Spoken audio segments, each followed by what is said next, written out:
to solder these components UM66 and BC548.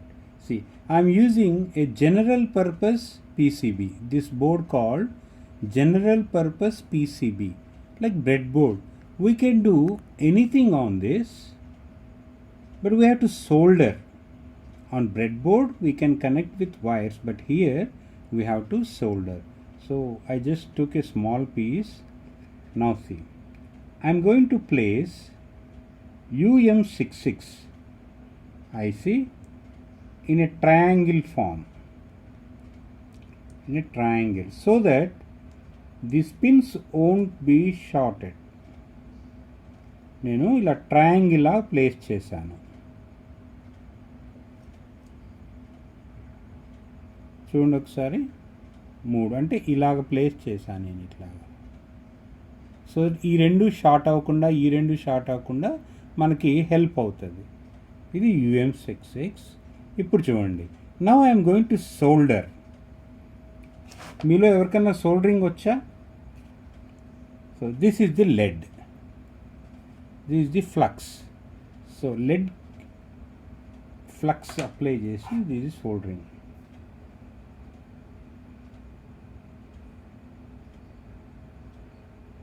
So soldering is the secret for the success of a circuit.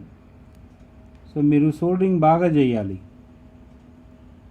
Pearl drop లాగా ఉండాలి lead. మీరు ముద్దలుగా lead వేయకూడదు, చాలా తక్కువగా ఉండాలి. చూడండి, ఓకే. ఇప్పుడు మీరు ఈ లీడ్స్ని కట్ చేసేసేయండి. కట్ కట్ ఒక్కసారి నైఫ్ తోటి ఏమైనా షార్ట్ ఉన్నాయేమో చూడండి. ఇక్కడ ఆల్రెడీ ఏదో పట్టేసింది.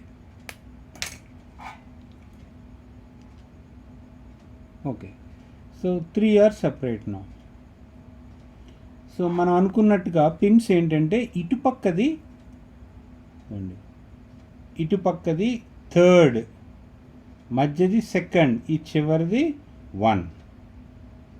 ఇలా మీరు ఇన్సర్ట్ చేస్తే ఇటుపక్కది 3rd అవుతుంది, ఇది 1 అవుతుంది, ఈ మధ్యది 2nd పిన్ అవుతుంది. నా ఇప్పుడు 1 పిన్కి మీరు 1K రెసిస్టర్, మన రెసిస్టర్ గురించి మళ్ళీ నేర్చుకుందాం. మీకు ఎవరికైనా తెలుసా రెసిస్టెన్స్ గురించి? రెసిస్టర్స్ ఏంటంటే చిన్న ఒక కెమికల్తో కూడినటువంటి ఒక కాంపోనెంట్ ఇది. వీటి మీద వాల్యూస్ రాయబడవు, కలర్స్ రూపంలో వాల్యూస్ ఉంటుంది. సో మనం యూజ్ చేసిన రెసిస్టర్ ఇప్పుడు 1K కలర్ ఏంటంటే brown, black, red. Brown, black, red, ఇది మనం యూజ్ చేస్తున్నటువంటి 1K రెసిస్టర్. నా మీకు కలర్ కోడ్స్ నేను మళ్ళీ తర్వాత చెప్తాను. ప్రస్తుతానికి మీరు 1K యు ఆర్ యూజింగ్. 1Kలో ఒక లీడ్ ఫస్ట్ పిన్కి మధ్యలో 3 హోల్స్ వదిలేసేయండి, ఇది ప్లేస్ చేయడానికి. మీరు కాంపోనెంట్ ప్లేసింగ్ కూడా చక్కగా నీట్గా ఉండాలి, గజిబిజిగా ఉండకుండా. సో నేనేం చేశానంటే 3 హోల్స్ వదిలేసి 4thలో ప్లేస్ చేశాను. చూడండి, చక్కగా నీట్గా ఉంది. ఇది resistor. So now I bended this component. చూడండి, బెండ్ చేస్తే ఇది పడదు, మనకి సోల్డరింగ్ చేసేటప్పుడు కొంచెం కంఫర్ట్గా ఉంటుంది. సో ఒక లీడ్ని నేను ఇప్పుడు ఫస్ట్ పిన్కి కలిపేస్తున్నాను.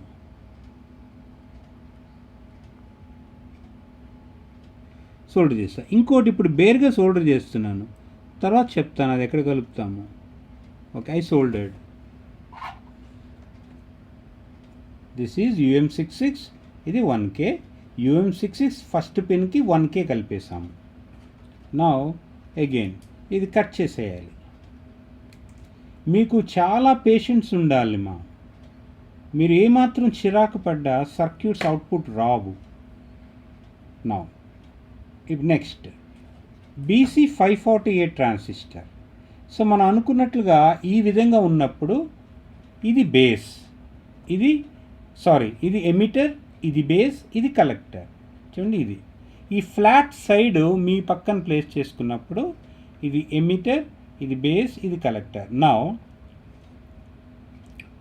మనకి బేస్ ఇంపార్టెంట్. ప్రజెంట్ ఈ బేస్ మనం 1Kకి కలుపుతున్నాము. ఒకసారి చూడండి, మళ్ళీ సేమ్ ట్రయాంగిల్ లాగా ప్లేస్ చేస్తున్నాను నేను. ట్రయాంగిల్ లాగా ఐఎమ్ ప్లేసింగ్.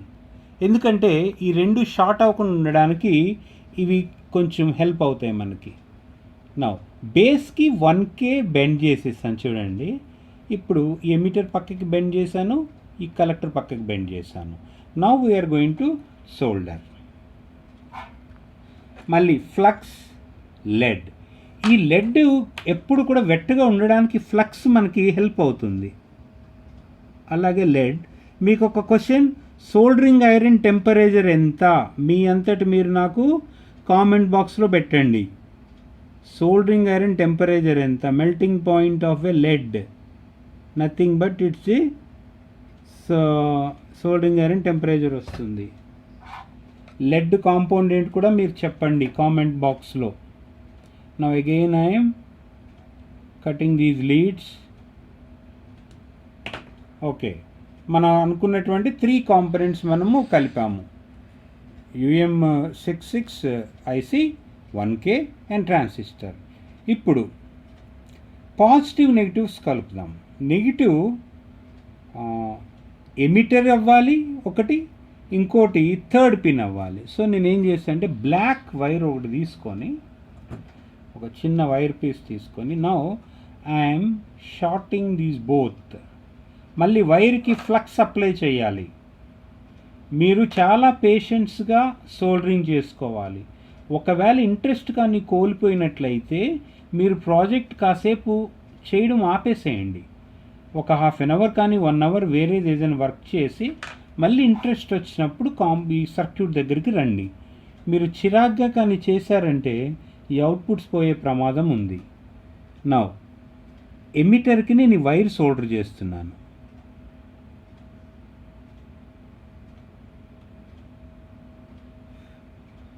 సోల్డరింగ్ పర్ఫెక్ట్గా ఉండాలి, స్ట్రాంగ్గా ఉండాలి. ముట్టుకుంటే ఊడిపోయేలాగా ఉండకూడదు.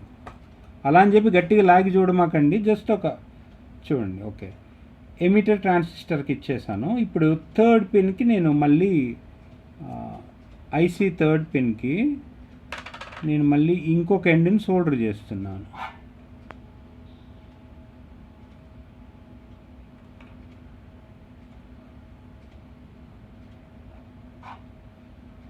చేసేసాను. ఓకే, ఇప్పుడు ఈ కలెక్టర్ స్పీకర్ ఒక పాయింట్కి వెళ్ళాలి. సో మనం ఇంతకుముందు డిస్కస్ చేసుకున్నట్టుగా స్పీకర్కి ఉండేటువంటి 2 వైర్లలో ఒక వైర్ కలెక్టర్కి వస్తుంది.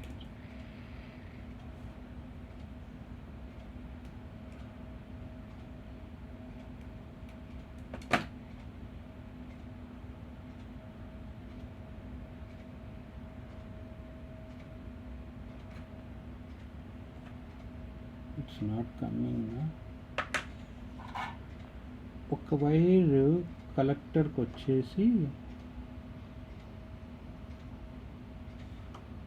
ఇంకోటి పాజిటివ్కి ఇస్తాం. పాజిటివ్ అంటే ఇక్కడ మనం సెకండ్ పిన్ పాజిటివ్ అనుకున్నాం కాబట్టి ఈ స్పీకర్ వైర్ని మనము పాజిటివ్కి ఇచ్చేసాం.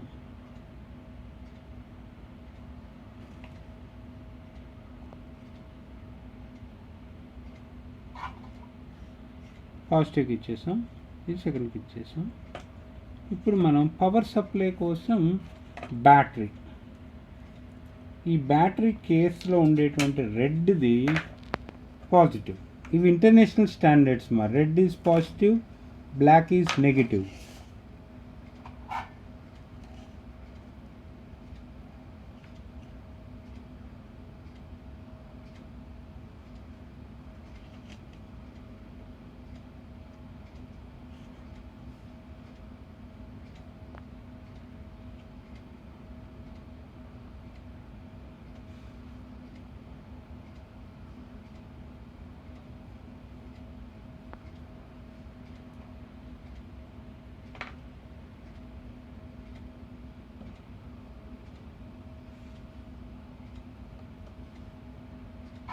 So if positive supply negative supply నేను సోల్డర్ చేశాను.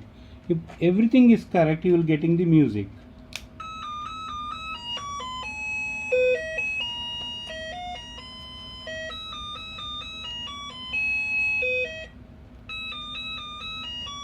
So this is the circuit of the musical bell.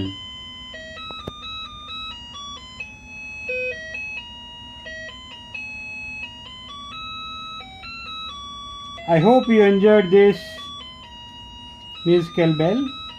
ఇది ఎందుకు ప్రిఫర్ చేశానంటే నేను, let me stop the music. This is purely made in India.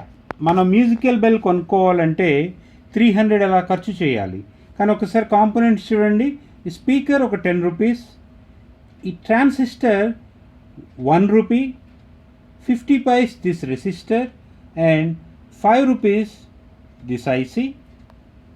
ఈ 3 కాంపోనెంట్స్, ఈ స్పీకర్ అండ్ ఈ batteries. So ఓవరాల్గా ఒక 30 రూపీస్లో మనం ఈ కాలింగ్ బెల్ తయారు చేసుకోవచ్చు. చైనా మీద డిపెండ్ అవ్వకుండా మనం కానీ దీన్ని చక్కగా ప్రొడక్షన్ లాగా మీలో ఎవరైనా సరే డిజైన్ చేసుకుంటే, హోల్సేల్గా మీరు కాంపోనెంట్స్ కొనుక్కుంటే చాలా చీప్గా అవుతుంది. So be proud to make a product of calling bell, cheaper price, and be proud to say it's made in India.